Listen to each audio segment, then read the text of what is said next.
What is a virtual meeting? A virtual meeting, the broad definition would be a meeting where the participants in the meeting are not physically present in the same space. Can virtual meetings be used for both executive sessions and board meetings with residents? Generally, yes. In South Carolina, you look to the Nonprofit Corporation Act, and there's a section of the act, in fact it's 708A, which specifically provides for action by written or electronic ballot. It doesn't address actually being allowed to have the meeting virtually, but it addresses the most important part of the meeting, which is any vote that has to be conducted, or any vote can be had by people participating in a video conference or a telephone conference, and they can vote that way, and those votes are valid. They don't need to be ratified later. The only caveat,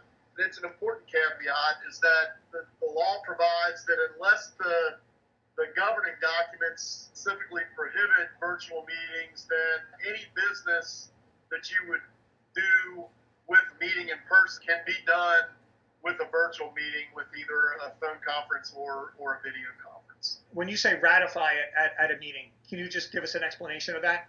Well, ratify would be a term that would be used to legally confirm and legally make valid a vote. So any votes that the board makes, whether or not it's been ratified, can be acted upon? They can be, yes, as long as the procedures are followed. Most of these programs, virtual meeting programs, allow people to record the meetings, either audio and video. Do you recommend boards do so?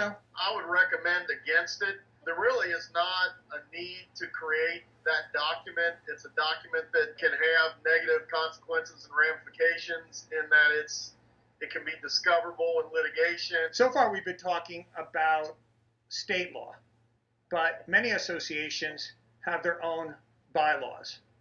What happens if their bylaws state that they have to have an open meeting in person, but in our situation that we're dealing right now with coronavirus, they cannot do so?